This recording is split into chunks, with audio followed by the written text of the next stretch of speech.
Entertaining. Informative. It's all about sports.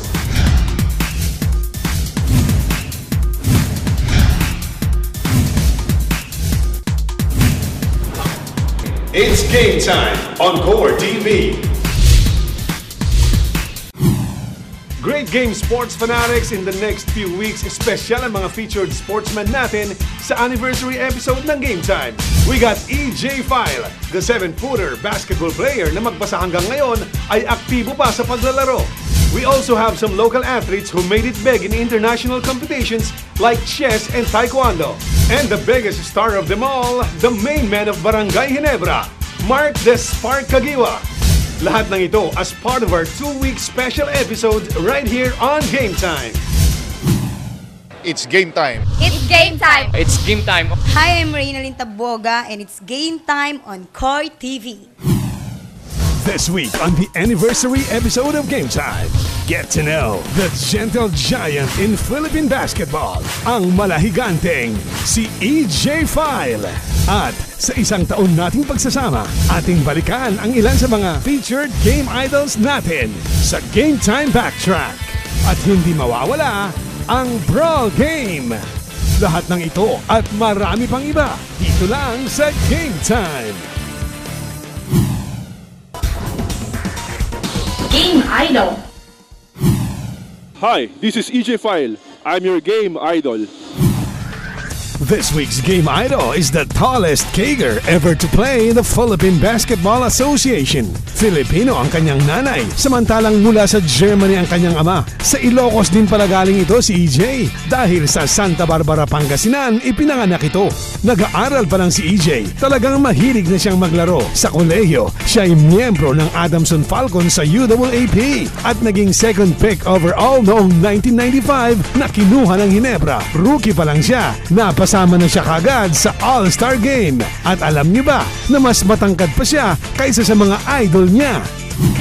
Great game, sports fanatics. Kasama natin ngayon ang nag-iisang gentle giant ng Philippine basketball. Walang iba kundi si EJ File. EJ, kumusta ka na ngayon? Okay lang. Ito, magpapakondisyon pa rin ngayon. EJ, matanong ko nga, sino ba yung idol mo sa basketball mula nung nag-umpisa ka naglaro? Magic Johnson. Magic Johnson. Sa NBA, sa PBA naman, sino favorite mo? Mon Fernandez. Higante ang ating idol at malayo ang agwat ng aming height. Kaya literal na tinitingal ako siya. 1998 kasama ka sa Centennial team. Ano masasabi mo? Kailan kayo ulit makakakuha ng medalya? Di ko rin alam kasi ang pinapadala yata nila yung Smart Gilas.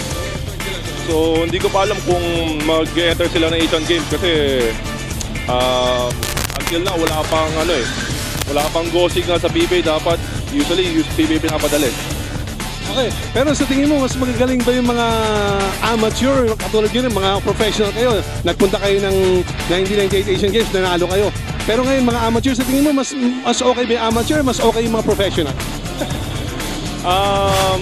Actually halos parehas lang eh. Siguro maganda lang doon i-mix na lang para may veteran ka kasama. Makakatulong sa team eh. Ano sa tingin mo ang sikreto ng basketball team ng Pilipinas noon tsaka ngayon? Parang mas okay noon. Ano sa tingin mo? No comment ako dyan. 12 taong naglaro sa professional league si EJ mula 1995 hanggang 2007. But in 2007, EJ announced his retirement in professional basketball. Pero parang hindi maiwan-iwan ni EJ ang larong ito. Kaya nung nagkaroon ng koponan ng Laguna sa Liga Pilipinas, muli siyang naglaro. Kwentuhan mo na naman kami dun sa preparasyon ng Laguna Golden Lions sa Liga Pilipinas. Actually, ito yung first time ko maglaro ng Liga Pilipinas under Laguna Golden Lions kay Governor E.R. Ejercito. So, di pa namin kasi bago pa lang yung team. Siguro, tingnan lang natin itong game na darating. Sana mabigay namin lahat. Sabihin, ano yung chance nyo ngayong conference na ito ng Liga? Sa top 4, champion, semi, ano sa tingin mo? Hindi ko masabi. Halos lahat malalakas ang team eh. Sana. makapasok ng finals.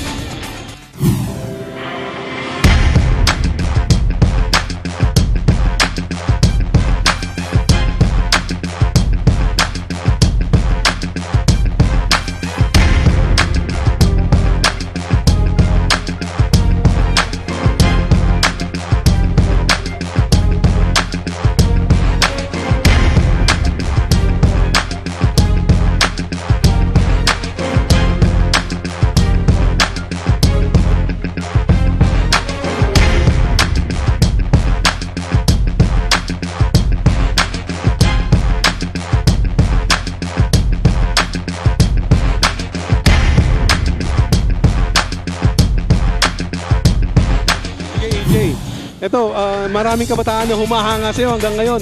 Anong mensahe mo naman sa mga kabataan at sa mga tagahanga mo?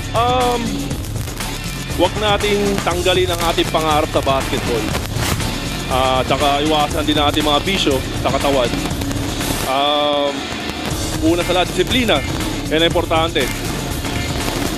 Yun lang. Thank you sa mga sa pagsuporta sa akin at Laguna Golden Lions. Maraming salamat. EJ Edward Joseph File, ang ating anniversary episode, Game Idol, dito lang sa Game Time. Hi, this is EJ File. It's Game Time on Core TV. Hey,